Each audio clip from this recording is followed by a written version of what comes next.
तस्वीरें भूकंप से तबाह हुए तुर्की और सीरिया की हैं, जहां आए विनाशकारी भूकंप छोड़ गया अपने पीछे बर्बादी का दर्दनाक मंजर। हजारों मौत की नींद सो गए, बड़ी तादाद में लोग जख्मी हुए, कई अब भी मलबे में दबे हुए हैं। 6 फरवरी को तुर्की और सीरिया की सीमा के करीब आए पहले भूकंप की तीव्रता रिक्टर पैमाने पर 7.8 रही, जो ब्रिटेन तक महसूस किया गया। 9 घंटे भी नहीं बीते थे कि 7.5 तीव्रता वाले दूसरे भूकंप ने तुर्की को झकझोर कर रख दिया। हजारों इमारतें जमींदोज हो गईं, दर्जनों कस्बे और शहर वीरान हो गए। तस्वीरों से तबाही का अंदाजा लगाया जा सकता है। सवाल उठता है, आखिर तुर्की में बार बार भूकंप क्यों आते हैं? तुर्की में भूकंप का आना कोई नई बात नहीं, क्योंकि ये देश भूकंप की दृष्टि से अत्यंत संवेदनशील क्षेत्र में बसा है। बार बार भूकंप आने का कारण टेक्टोनिक प्लेट्स हैं। करीब 8 करोड़ आबादी वाले देश 4 टेक्टोनिक प्लेट पर बसा है। तुर्की का सबसे बड़ा हिस्सा एनाटोलियन प्लेट पर बसा है, जो 2 प्रमुख प्लेटों यूरेशिया और अफ्रीका और एक छोटी अरबियन के बीच स्थित है।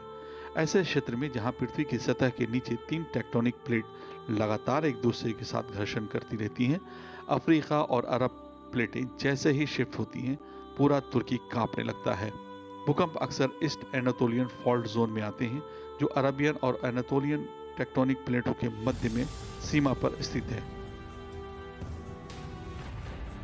दूसरा बड़ा सवाल ये कि तुर्की में भूकंप से इतनी मौतें क्यों हुई? तुर्की में भूकंप के चलते मची तबाही को लेकर विशेषज्ञों ने राय दी है कि देश में भवन निर्माण संबंधी कमजोर नीतियां और आधुनिक निर्माण नियमों को लागू करने में विफलता लोगों में इतने बड़े पैमाने पर मौत का कारण बनी।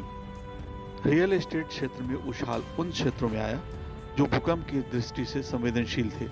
आधुनिक निर्माण कानूनों की पूरी तरह से अनदेखी की गई। यूनिवर्सिटी कॉलेज लंदन में आपातकालीन योजना के प्रोफेसर डेविड अलेक्जेंडर के मुताबिक तुर्की में मौतें घटिया निर्माण के कारण हुई, भूकंप से नहीं। तुर्की चैम्बर ऑफ आर्किटेक्ट्स के अध्यक्ष आईपी महकू के मुताबिक 2 बड़े भूकंप से प्रभावित क्षेत्रों में कई इमारतों को घटिया सामग्री से बनाया गया था। सरकारी मानकों का पालन नहीं किया गया। निश्चित रूप से करीब 6,500 इमारतों को ध्वस्त करने वाला एक के बाद एक भूकंप के झटके बेहद शक्तिशाली थे। 7.8 तीव्रता का पहला भूकंप सुबह 4:17 पर आया, जिससे लोगों के लिए इमारतों से बचकर निकल पाना और भी मुश्किल हो गया, क्योंकि पृथ्वी बेतरतीब हिल रही थी। इनमें से कई तो आधुनिक इमारतें थीं, जिनका निर्माण ढांचे के पैनकेक मॉडल के आधार पर किया गया था, लेकिन यह मॉडल भूकंप के आगे नाकाम साबित हुआ। पहले भी तुर्की में भूकंप आए, इमारतें इसी तरह धराशायी हुई। 1999 में इज़मित के समीप आए भूकंप ने करीब 17,000 लोगों की जान ले ली थी और करीब 20,000 इमारतों को खाक में मिला दिया। 2011 में आए भूकंप ने सैकड़ों लोगों की मौत की नींद सुला दी। तुर्की के तत्कालीन प्रधानमंत्री रेसेप तैयप एर्दोगन ने मृतकों की अधिक संख्या के लिए इमारतों के गुणवत्ता विहीन निर्माण को दोषी ठहराया था। तुर्की ने इमारतों को भूकंप रोधी बनाने के लिए 2019 में नए नियमन तय किए। इन नियमों का स्वागत तो किया गया, लेकिन ये देखा जाना अभी बाकी है कि क्या इनसे इमारतों की गुणवत्ता में वास्तव में सुधार हो पाएगा।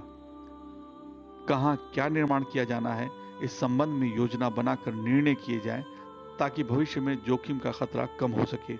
व्यवस्था पटरी पर आने के बाद पुनर्निर्माण शुरू हो जाएगा, लेकिन क्या हम ऐसी मजबूत इमारतें देख पाएंगे जो भूकंप की दृष्टि से संवेदनशील तुर्की में अगले जल्जले या दूसरी आपदा का सामना करने में सक्षम होंगी?